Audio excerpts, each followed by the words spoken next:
O governo Lula aposta, sim, uma ofensiva publicitária para recuperar a queda na aprovação. Em abril, o Planalto vai lançar um novo plano de comunicação desenhado pela equipe do ministro Sidônio Palmeira. A reportagem é de Pedro Teixeira. O pacote de campanhas publicitárias será para impulsionar programas e realizações do Planalto na tentativa de deter a queda de popularidade do presidente Lula. Também estão incluídas uma série de diretrizes que serão seguidas por ministros e outras áreas do governo federal. O plano tem 3 eixos: aumento da renda, com destaque para a reforma do IR e a ampliação do crédito consignado; segurança pública, focando na PEC da segurança; e assistência básica em temas como saúde, educação e programas sociais, contemplando pé de meia e avanços no Bolsa Família. Sidônio Palmeira apresentou um novo slogan ao governo e pediu que as publicidades tenham uma linguagem de fácil compreensão ao público geral. Além das mudanças em busca de apoio popular, o governo tenta ganhar mais fôlego político. A prometida reforma ministerial voltou a ser discutida entre governistas e vai ocupar parte da viagem de Lula ao Japão, que começa nesse sábado. A estratégia também pretende melhorar a relação do Planalto com a base aliada. Alas do PP defendem o desembarque do governo, enquanto o MDB articula uma candidatura própria para 2026. Lideranças das duas siglas estão na comitiva presidencial que viaja para a Ásia nesse fim de semana, junto dos presidentes do Senado, Davi Alcolumbre, e da Câmara, Hugo Mota. Lula vê o momento como uma oportunidade para negociar e resolver as insatisfações. A aposta é de que mudanças mais amplas em ministérios possam melhorar as relações no Congresso. A viagem a Tóquio também é uma tentativa de avançar em um acordo comercial entre o Mercosul e o Japão. O Brasil pede maior acesso da carne brasileira ao país. No entanto, os japoneses mostram resistência sobre o tema devido a barreiras sanitárias. Lula vai discutir o tema com o premier do Japão, Shigeru Ishiba. A expectativa é de que Lula consiga definir uma autoridade para cuidar das negociações, algo que representaria um avanço ao tratado. Ô Renato, de uma maneira geral, antes de entrar na especificidade do governo Lula, comunicação de governo é suficiente para recuperar popularidade? Bom, boa noite a todos novamente. Comunicação de governo é bom quando se tem o que comunicar. Se você não tem o que comunicar, a comunicação não faz milagres sobre isso. Acontece que o governo, independente de paixões ou de posicionamentos, tem o que comunicar. Nós temos efetivamente o menor índice de desemprego das últimas décadas. Nós temos efetivamente um aumento real do salário mínimo pelo segundo ano consecutivo. Temos também, para comemorar, a ampliação aí do Bolsa Família. Eu estou dizendo tudo isso porque o que o governo tinha feito, que pode ser pouco comparado ao segundo mandato do governo do presidente Lula, por exemplo, não estava sendo bem comunicado. E o espaço não estava sendo ocupado como agora o ministro Sidônio tenta ocupar com o protagonismo do presidente Lula. Ô Daniel, na sua percepção aí, o Sidônio, quando assumiu, ele prometeu, sinalizou 3 meses, né, para oferecer, vamos dizer, uma retomada da popularidade. Mas a minha pergunta, na verdade, é se tudo que o governo está fazendo está mirando a popularidade? Esse é o alicerce, esse é o objetivo, é o foco, é na popularidade? É claro, porque a popularidade é o que prepara o caminho para outubro de 2026, né, Caio? Agora, o Sidônio Palmeira, para quem tem conversado ultimamente com ele e pergunta se já dá para ver o efeito de Sidônio no governo, ele costuma dizer o seguinte, que a gente está vendo até agora, ele passou pela anamnese, é o termo que ele gosta de usar, que é aquele diálogo entre médico e paciente para lembrar de fatos e episódios que possam explicar a doença. que já chegou à fase de tratamento, mas que ainda não dá para ver o paciente curado. É mais ou menos assim que ele costuma explicar a situação. Fato é que, às vezes, também existe um certo agigantamento do papel de Sidônio Palmeira e da comunicação do governo, que não é o governo em si próprio. Vou contar um caso essa semana que me chamou muita atenção, que foi na terça-feira, quando o governo divulgou a proposta de isenção do imposto de renda. Tinha lá numa apresentação muito bem feita, por sinal, do Ministério da Fazenda, organizada com todo o escalão, com todo o segundo escalão do Ministério da Fazenda para tirar dúvidas da imprensa, tinha ali um pacote de informações e num determinado slide tinha ali uma figurinha da professora, bem a caricatura da professora que ganha, digamos, R$ 3.800, tinha exemplos assim, e que agora não vai pagar imposto de renda. Hoje ela paga tanto, agora ela não vai pagar mais nada. Aí do pedreiro, e bem a caricatura do pedreiro, ali a figurinha do pedreiro, que hoje ganha 5.300, paga tanto hoje, já vai pagar um pouco menos. E eu fiz uma observação, isso tem a cara do Sidônio.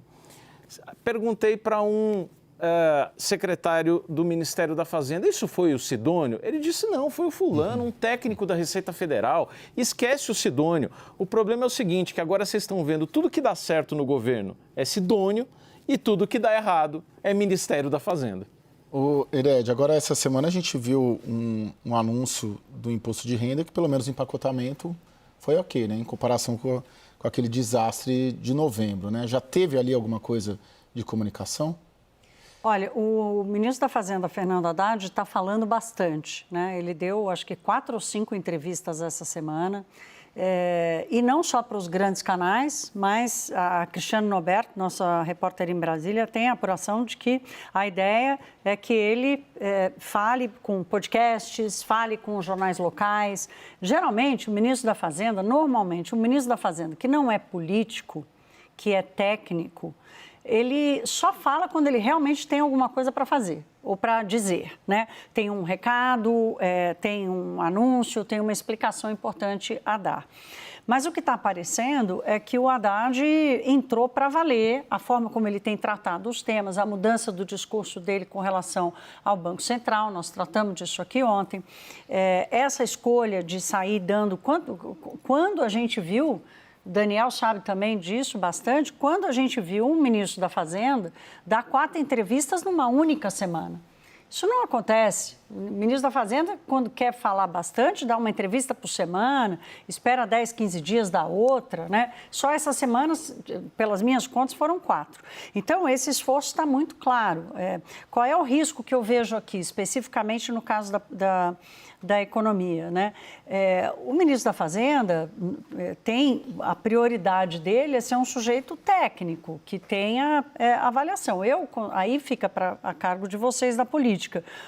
Qual é o tamanho do risco político de pegar esta pessoa que representa esse lado que faz tudo errado, como disse o Daniel, que já foi um ator político importante para o PT, se queimar, se o PT não conseguir, se o governo não conseguir reverter tudo isso na economia que tem causado sua baixa popularidade. Vamos olhar o resultado da pesquisa que foi divulgada hoje, antes de jogar ali para o Renato, né? A pesquisa da Ipsos IPEC, né, foi divulgada hoje, mediu as melhores e as piores áreas do governo Lula na percepção do eleitor. Aí começando pelas áreas com pior percepção. Para 57%, combate à inflação é ruim ou péssimo, é o pior resultado entre todas as áreas. Na área fiscal, 53% avaliam o governo como ruim ou péssimo. Na da segurança pública, 50% consideram a atuação de Lula ruim ou péssima. Agora a gente vai ver as áreas com a percepção mais positiva entre os eleitores, né? Nenhuma delas chega a ter um saldo positivo, ou seja, uma avaliação ótima ou boa superior à de ruim ou péssima. 36% dos consultados acham a educação no governo Lula ótima ou boa e é o índice mais elevado em todas as áreas. E na questão do combate à fome e à pobreza, 27% dos eleitores avaliam que a gestão é ótima ou boa e na área do meio ambiente, 26% acham o governo ótimo ou bom. Essa pesquisa Ipsos IPEC ouviu 2.000 eleitores entre os dias 7 e 11 de março. E a margem de erro é de 2 pontos percentuais para mais ou para menos e o índice de confiança é de 95%. Renato, você colocou na sua primeira intervenção alguns bons dados, né? Desemprego baixo, salário mínimo alto, né? Vamos dizer assim. Agora, aqui, nessa pesquisa, ela mostra ali, vamos dizer, o calcanhar de Aquiles, as âncoras ali, as dificuldades do governo, e são variáveis que ele não consegue controlar. A inflação não depende somente do governo, mas depende, né, uma parte considerável, mas não é tudo dele. E segurança pública também, principalmente que a competência é dos estados. Ainda assim, se aposta como comunicar isso daqui, né? E como contrabalancear os dados positivos com os negativos.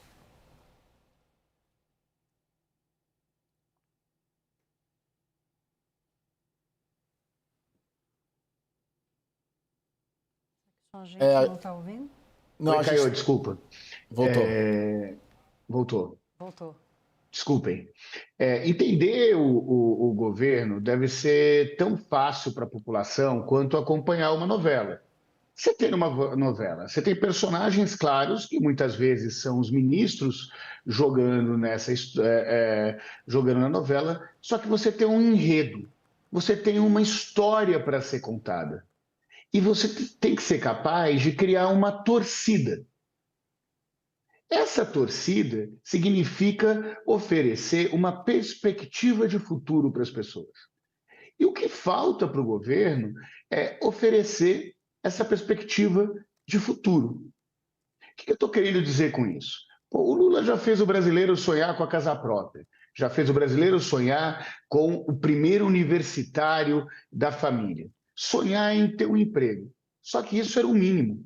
Essa nova geração de eleitores que está surgindo partiu de um patamar onde essas questões já estavam dadas. A maior crise de comunicação do governo é uma crise de perspectiva, de ser capaz de colocar uma meta, de colocar um futuro, de dar um motivo para o brasileiro torcer. A outra questão é que falta um inimigo para o governo. Esse governo é inimigo de quem? Em outros momentos ele combatia a fome, a extrema pobreza. E agora? O que ele está combatendo? Não tem. Então, o desafio também do governo Lula, que não é só de comunicação, é conseguir ter algum instrumento que possibilite colocar o governo na ofensiva, e aí tem algumas possibilidades para isso. Mas, Renato, assim, com todo respeito, claro, eu acho que o governo, desde que assumiu, tem um inimigo que é o bolsonarismo. E talvez o foco em eleger o bolsonarismo só como inimigo único, isso desde 1º de janeiro, reforçado depois do 8 de janeiro, acabou fazendo, principalmente no primeiro ano, 2023, boa parte de 24, depois eles viraram essa chave, focou muito no ataque e na caça, vamos dizer assim, ao Bolsonaro e ao bolsonarismo, e esqueceu das outras entregas da vida real da população. Hoje, por exemplo, a Gleisi, na entrevista para o Gustavo Uribe, para a Tainá Falcão, justamente, você pergunta uma coisa, já vem Bolsonaro, né? Pergunta outra coisa, vem Bolsonaro. Haddad está fazendo a mesma coisa. O Haddad, na nossa entrevista aqui para você, né? Para você, para Nacagal e para a Débora. Semana também. Fica assim, porque o PT muito se construiu nesse antagonismo, rico-pobre, petismo tucanos, depois petistas bolsonaristas. Para mim, e divergindo com muito respeito, claro, a você... Imagina, cara. Eles têm um inimigo, que é o bolsonarismo, só que a população precisa melhorar a vida, né? E aí que deu um entrave. É que o bolsonarismo é o inimigo do PT, não é o inimigo do Brasil. E essa diferença precisa ser dada, né? Foi o antibolsonarismo, que inclusive que uniu aspectos médios da política, forças médias da política, contra o Bolsonaro e a favor do Lula, numa ampla aliança aí a favor do Lula durante as eleições de 2022. Mas, de novo, isso é inimigo, seja contra o PT ou seja contra o Bolsonaro. A briga aí são dos entes políticos, são esses os inimigos. Mas esse inimigo não basta. Quem é o inimigo da população? Em alguns momentos foi inflação lá atrás do Sarney. Vocês lembram o que eram as fiscais do Sarney, onde conseguia unir toda a população com relação a um tema? E tem forma de fazer isso, Caio, Thaís e Daniel. Imagine que você tem hoje um aplicativo. Um aplicativo que você tem um QR Code em cada repartição pública, por exemplo. Um QR Code do governo federal, onde a pessoa vai lá e avalia o serviço que ela teve. Dá uma nota de 0 a 10, igual ela faz no iFood, no Uber, no Mercado Livre, em qualquer lugar que ela compra pela internet hoje. Ela vai lá, vai no QR Code, sabe quantos médicos devia ter, quantos médicos tem, e sai uma nota de 0 a 10 para ele. Imagina isso acumulado em todas as repartições públicas que a população usa. O governo, com esse banco de dados, chega com um dossiê, um prefeito, um dossiê para o governador, seja de que partido for, e fala, olha, o dinheiro público não está sendo bem empregado aqui. Você coloca a população, efetivamente, para cobrar a qualidade dos serviços públicos. Essa é uma forma de arranjar um inimigo, que é a ineficiência dos serviços públicos. Então, formas tem. Esse é só um exemplo. Agora, eu concordo com você, não tem discordância nenhuma entre a gente. O bolsonarismo foi eleito o inimigo, só que esse é o inimigo do PT, não é um inimigo que mobilize a amplitude dos eleitores brasileiros, como foram em outros momentos o combate à inflação, quando veio o Plano Real, como foi o combate à fome, como foi o combate ao desemprego. É isso, Caio. Eu gostaria só de reforçar um pouco o que o Renato diz. Assim, em vários aspectos, nunca tinha parado para pensar no que você está dizendo, Renato. Mas se a gente pegar o que é o governo Milei, como ele se elegeu, contra a casta e contra a inflação, isso mobiliza o eleitorado. Então, você tem ali, quer dizer, você pode ter aumento da pobreza, você pode ter uma baita crise econômica, mas você tem objetivos e inimigos muito bem delineados, como aqui foi na eleição de Jair Bolsonaro, e aí a gente pode entrar em mil discussões, mas não sem entrar no mérito, o que foi combate à corrupção, por exemplo, ou combate ao comunismo, né? A ameaça do comunismo. Isso fazia as pessoas encherem o peito para cantar o hino nacional, irem para a rua com a camisa amarela e terem um inimigo em comum. E parece que isso não existe de forma tão clara, de forma tão palpável no governo Lula, né? O Daniel está trazendo um ponto interessante aqui, como a inflação engaja, né? O tema da inflação engaja. Na entrevista que a Gleisi Hoffmann deu hoje aqui à CNN, ela disse que a inflação, primeiro, não está tão estourada assim, quando ela está bastante estourada, e que ela também não está tão alta assim. Negar uma realidade que as pessoas estão fazendo, porque assim, eu que cubro economia há muitos anos, já cansei de ouvir, você fica falando aí que a inflação é 5%, mas a da carne está 20%. A luz aumentou 16% esse ano, ou esse mês, o tomate subiu 30%, né? Então, já é difícil quando o índice oficial de inflação, ele não reflete todos os preços, ele reflete o conjunto de preços das cestas de consumo. Então, quando você tem a ministra que acaba de assumir o posto como articuladora e assumindo essa posição também de se comunicar e falar bastante, como o Haddad está dizendo que não é tão ruim assim e que o Banco Central está fazendo o trabalho dele, que está errando em conduzir a política monetária. Eu acho que isso mais do que confunde as pessoas, acho que deixa as pessoas desalentadas. Falou, pô, mas como que a inflação não está alta, entende? Então, essa ideia de sair falando e sair desqualificando aquilo que criticam o governo, não sei se isso faz bem para o marketing político. Não adianta um plano ousado de comunicação se a pessoa não, a população não sente. Ô, Renato, para finalizar, sua percepção, o presidente vai conseguir chegar competitivo em 2026? Olha, Caio, eu costumo responder essa pergunta com uma outra pergunta. Alguém além do Lula teria ganho do Bolsonaro na eleição de 2022? Não. Provavelmente não. Sim. Provavelmente não. Então, sem o Bolsonaro, é muito difícil o Lula perder a eleição. O que eu estou querendo dizer com isso? Para o Lula perder, ele precisa perder para alguém. E as pesquisas de intenção de voto hoje dizem muito pouco do que será esse esse cenário. Ah, Renato, será que ele vai chegar competitivo ou não? Competitivo vai. Ele é o presidente da República, que está no seu terceiro mandato, sendo que esse terceiro mandato veio depois de ele passar 500 dias na cadeia. É muito difícil aí subestimar a capacidade eleitoral de uma figura política como o presidente Lula. Isso quer dizer que vai ser fácil? Não, não quer dizer que vai ser fácil. Tem muita água ainda para rolar. Mas acho que se o presidente Lula não estiver competitivo até o final do ano, talvez ele até nem chegue a concorrer. Acho muito difícil esse cenário. Acho que a tendência da popularidade do presidente Lula é crescer. Os efeitos não só da comunicação, mas os efeitos do que é um presidente em final de mandato e investir no final do mandato nas políticas públicas e numa nova estratégia de comunicação, é muito difícil a popularidade do presidente Lula não melhorar. E sem Jair Bolsonaro poder concorrer, e com todas as dúvidas que Tarcísio coloca aí, se irá ou não irá concorrer, é muito difícil o presidente Lula não ganhar as próximas eleições.